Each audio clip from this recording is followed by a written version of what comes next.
So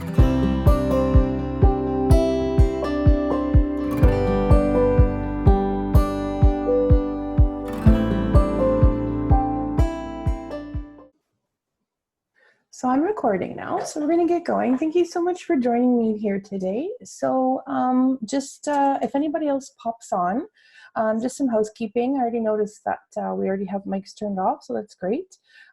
With having the mics off, it just kind of reduces the background noise, so that way everybody can hear properly. And then since it's recording, we won't have that noise coming in the background. There is a chat box on the bottom right that you can click, and you can ask questions there as well if you need to. Or feel free to unmute your mic when you'd like to ask a question, and I will be happy to answer as best as I can, okay? So for the purpose of today, we're going to be talking about common challenging behaviors.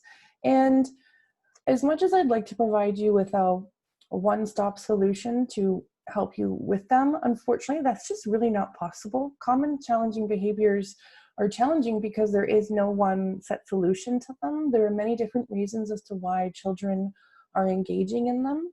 And the biggest thing that we need to remember is that behavior is a communication.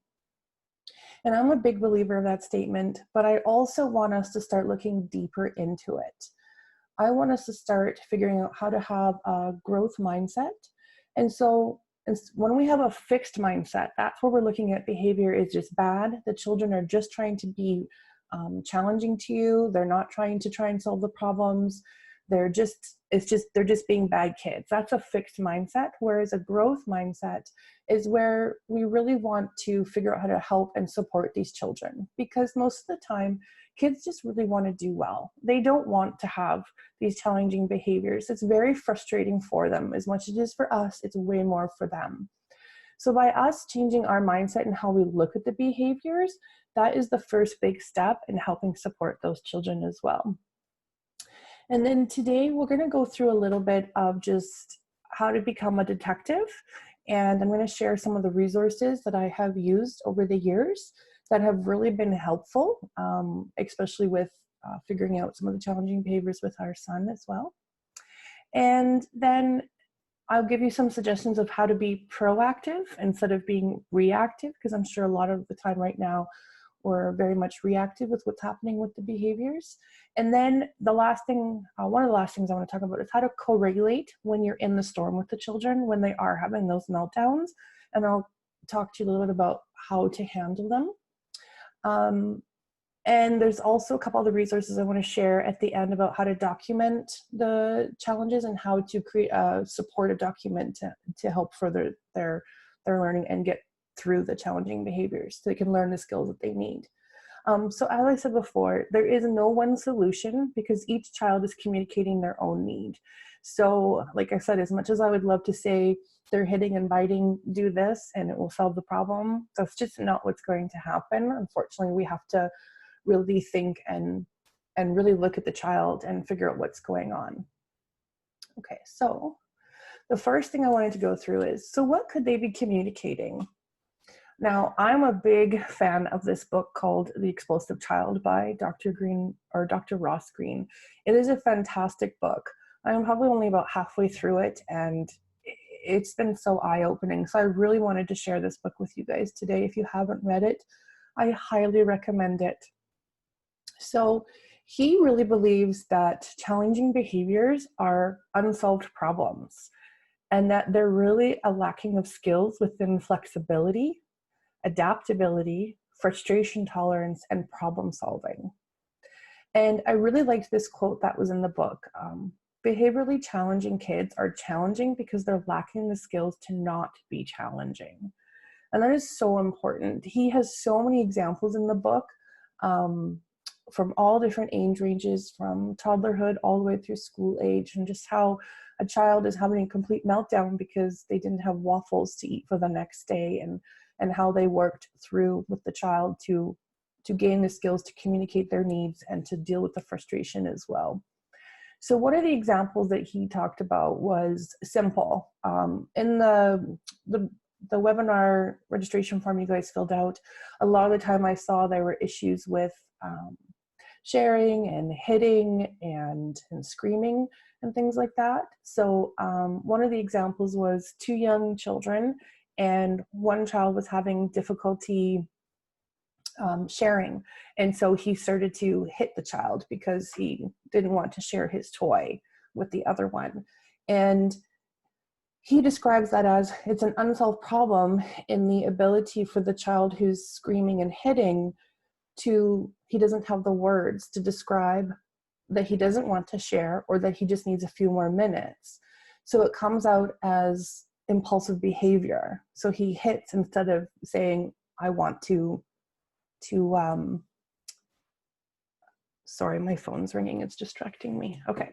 I'm sorry, I apologize for that. So he doesn't have the language to say, I want 2 more minutes, or I'm not done yet. So he's very impulsive and he just hits the child instead. And that's really common in the early years.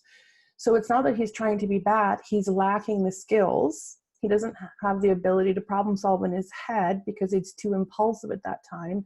And he just hits instead of going, wait, I really just need a couple more minutes with this toy. Instead of being able to say that, he reacts differently.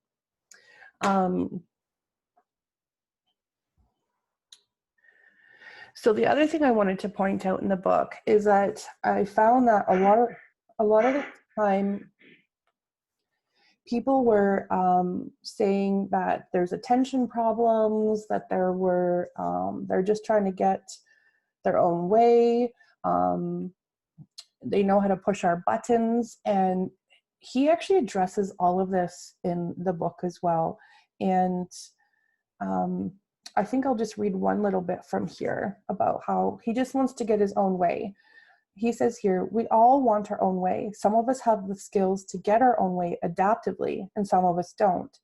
This cliche doesn't help us understand why a kid is going about getting his own way in such a maladaptive fashion.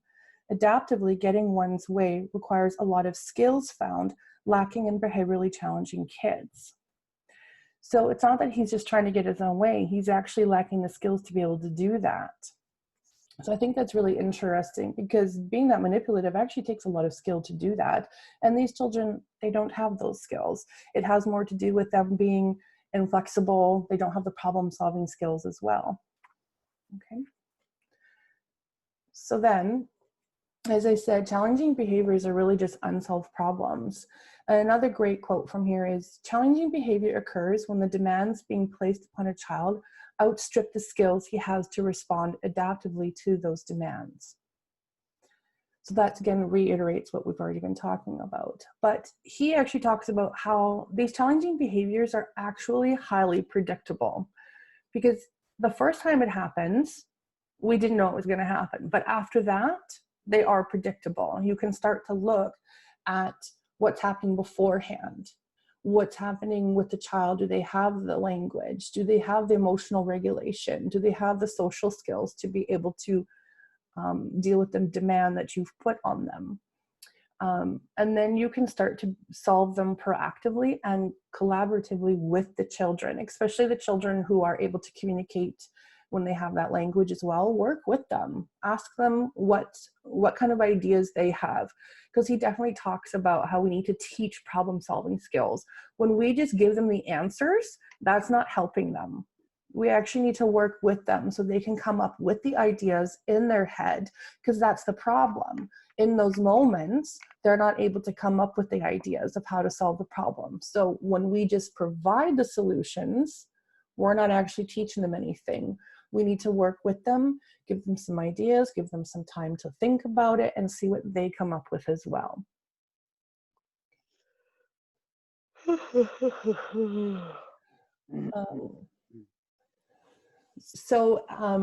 If we can, there's some questions that I would suggest that you ask yourself in this time would be, what happened before the behavior?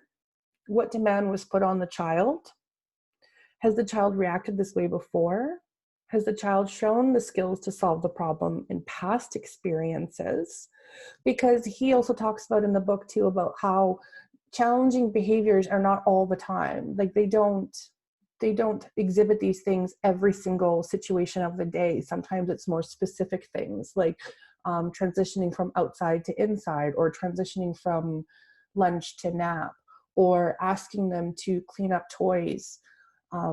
So it's not usually all day long. So you definitely want to look at how are they able to handle other situations and see what skills they do have there, and then see if you can problem solve to help them with the situations that they are experiencing challenging behaviors with. And that's where you want to ask, what is predictable about this? So you want to use the knowledge that you do have of the children to figure that out. And then also, you always want to ask yourself, is it sensory related? Could it be that they are getting overstimulated because there's too much noise or lights or people in the room? When was the last time they ate? When did they sleep well the night before? If they're not sleeping well, they're not going to have the self-regulation to be able to handle these situations as well as other days. Okay. And also within this book, he also talks about, I just lost my page. He actually goes through all of the detailed things you may want to ask yourself within those lagging skills and unsolved problems. He has a very detailed list. And some of those are the exact same situations that you guys were writing about. Difficulty considering the likely outcomes or consequences of actions. So that impulsivity. Difficulty deviating from rules or routine. So then again, there's the difficulty with the transitions that you guys were talking about. And he gives really great examples all throughout this book as well. So then some of the resources that I wanted to go through. Oh, sorry, we're going to talk about writing a storm. So right now, a lot of you guys are still in the being reactive part, because you have to become the detectives first to figure out what the unsolved problem is, teach the problem solving skills, and work with the child. So for right now, we're probably still being more reactive instead of proactive. So when you are in the storm, when the child has gone past that red dot and they are going way up into the meltdown and they've hit the peak and they're in there, there is really nothing you can do after that point. Once they go past that red dot, the strategies that you are trying to use with them, they might not work anymore, because they've gone off. They're in the storm, they're at the peak of it, and you just need to ride it out. So the best things I can suggest for when they're in that moment is, you need to consider the safety of that child. Make sure they're not self-harming or hurting themselves. You need to make sure yourself is safe, and you need to make sure the other children are safe as well. So some of the ways that you can ensure that is by removing as much stimulation as possible, such as the noise, lights, or the people. See if you can remove the other children from the room if that's possible, or remove the child that is having the meltdown to a more safe environment. However, though, I know a lot of children, once they're in that storm, touching them is usually not a good option. So if you can somehow corral them to a certain area that they are able to finish their meltdown until they're done while they're still safe, that would be the best thing to do. You also don't want to talk too much to them when they're in those moments. Giving them more auditory stimulation is the worst thing to do. I know with our son, we've talked about it before, but you cannot talk to him, you cannot touch him, and you can't look at him when he's in these moments. All of that stimulation just escalates it even more. So we use co-regulation. This is where we have to work really hard to stay calm in those moments as well. And sometimes that involves me taking deep breaths and reminding myself that he's the one that's having a hard time, not me. And he's not giving me a hard time. He's having a difficult moment right now because he doesn't have the skills to be able to regulate at that moment. So when you're co-regulating, you want to be able to provide a positive interaction with that child. So that's where I would bring myself down to the child's level, but at a space that the child is comfortable with. Some children are not always okay with you being right next to them or super close. Sometimes we have to be a little bit further away, but the child still knows that you're there for them as well. You're still being in a supportive manner. And I like to offer positive nonverbal gestures. So that may be where I just put up my hands. And if I am going to speak, once they are starting to come out of the screaming and heading, whatever they're doing, I may just say, I'm ready for a cuddle. I'm ready to help you when you are, just so that they know I am there for them and I'm going to be waiting, and that it's okay that they're having this tough time right now and we're going to get through it together. Now, once the screaming and the hitting or whatever they're doing has stopped, children actually go into an under arousal state. And so they're not really out of this, they're not back to equilibrium yet. They're into an under arousal state. And that's where I think the term walking on eggshells would be the right way to describe it, where you could just accidentally say the wrong thing or look at them and back up they go again. So that's where you want to give them time, because they're still trying to regulate and come out of that meltdown. And I know with our son, when we see him in that under arousal state, he's kind of just like staring off into space. Like there's not much output happening, but I'm sure there's a lot happening inside with him. And so we kind of we wait till he's ready we wait till he actually might even say something to us, or I might just put my hands out and say cuddle, and because he responds well to that. And then if he says no, we go okay, and if he says yes, then we come and cuddle. And then this is where you want to start looking at what happened before the storm, what demand was put on the child. Was it time to clean up? Was it time to go outside? Was it a sharing issue? And so these are the things that you need to look at to see how you can be more proactive so that you don't go into the storm as often, okay? Children are still gonna have meltdowns, because sometimes children have many complex issues that can have them to have challenging behaviors for a variety of reasons. And especially for children who are sensory, like I know our son is, some days those meltdowns just happen over things that we thought we had figured out. But today, that particular day, he just was extremely sensitive to it, and it caused a meltdown, even though we thought we had figured it out.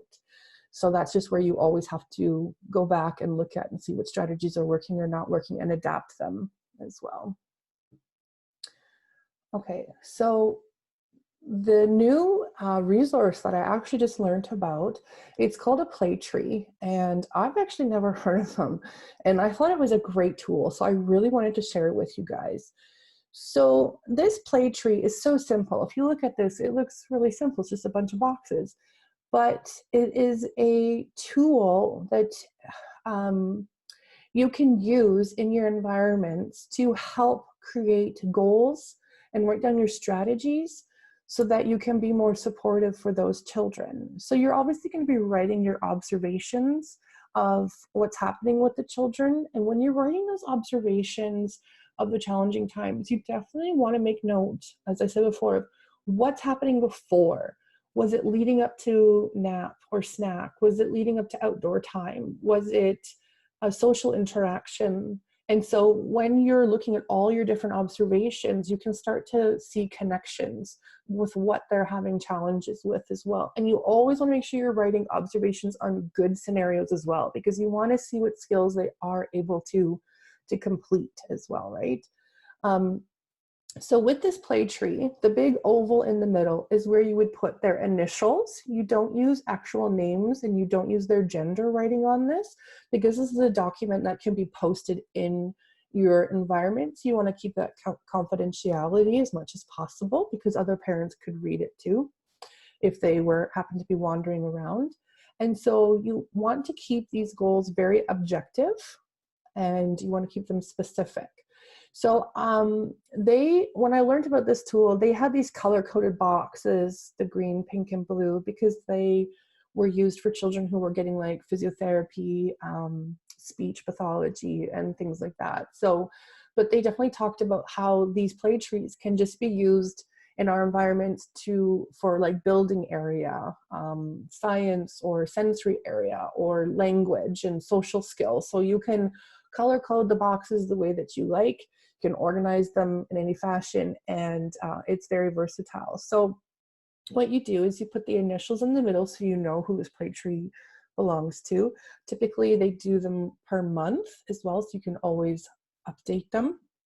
And so they'll take their observations that they have of the children, and they will insert goals and strategies into these play trees, and they'll write them down. And I have example in the next slide here. And so when this is up in the environment, it's really accessible so that anybody working in that room is able to see the goals that the children need help with and the tools that you are potentially using with them as well. So in this example here, there's waiting and turn taking, and that was a common one that I saw in the registration forms. And it says here, encourage C to wait turns, trying to keep wait times brief, and wait time duration can be increased gradually. So that was what they felt that would work for them. So it's so simple, but yet it just helps remind you that, okay, we need to keep it very brief for this child. So maybe we have them get ready last. You could even write that in the document if you wanted to, and say, okay, we're going to try to keep the wait time to 1 minute, and then they're down through that transition, and then maybe we'll work up to 2 minutes, so that the child is building on their skills, but you're not causing more stress for them as well. So as you can see, this play tree also has for like physical therapy and things like that. But as I said, you can just put it in with building, or you can focus on social skills. So if they're having troubles with turn taking, that's where you could make sure that you're providing the language for the children to be able to say, need 2 more minutes, or okay, your turn now. Like, give them the words that they're looking for as well. And so the last thing I wanted to talk about was social stories. Social stories are really, really great because they provide a visual story as well to those that are especially maybe having challenges with language. And that's really common in those toddler rooms when they're hitting and biting. And they're not too sure how to express their emotions. And that's when it comes out through those challenging behaviors. So social stories are basically, they're brief descriptive stories that provide accurate information regarding a social situation all children must learn to handle. And the goal for them is to help a specific child with communication and behavioral challenges understand the social situations, expectations, social cues, new activities, and/or social rules. So I'm going to make sure I include this document that I have here in the email that gets sent out with the link to this video. And so a couple of the things that they wanted to make sure that you did was you start with a goal. So you want to make sure that you only have one goal per social learning, per social story. And you need to be a detective, as I've said earlier. You need to gather all the information you need to write your social story. What skill does your child need in order to master the skill you are trying to teach? What obstacles do you foresee hindering your child's ability to learn this skill? And what tools and prompts can you use to facilitate openness to learning this skill? So those are great questions to ask yourself before you start writing it. You want to make sure that using the right language that the child is going to understand. They recommend that you write it in the first person from the child's point of view.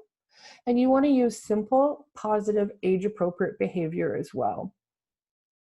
So this is just an example that I found on the internet. So this has some pretty much more complicated language in it. So I definitely wouldn't use that particular social story in a toddler room. One of the examples that we saw at the training was what happens when they got mad. You know, when I feel mad, I want to kick or hit things. And the next page was, but that makes my friends sad. And the next page was, my friends don't want to play with me when I hit or kick. And then the next page was then starting to introduce how to play with your friends and how to handle what happens when you're mad. When I'm mad, I can go and jump 10 times if you feel like that was the solution to help the child, or ask a teacher for help before they continued on. So the social stories are very specific for each child. So you want to provide very simple steps. You want to break it down into step-by-step, just kind of as I described there a little bit. And you also want to include those social scripts. So that's where you want to give the verbal component to them, because that's where you're providing the language that they're lacking to help solve their problems as well. Okay, you want to include simple photos. A lot of these are used with the board maker system, but you can just use photos that you can find in your, take photos of your actual environment to create the social stories. That's a great way to do it. Or you can find lots of different images on the internet as well that you can use. Okay, and one of the suggestions they had too was they actually put these social stories in the learning environment, like in their reading area, so that all the children could look at it as well, and that they could read with that child on their own time, so to create some more of a positive social experience as well. Well, that's the end of this webinar.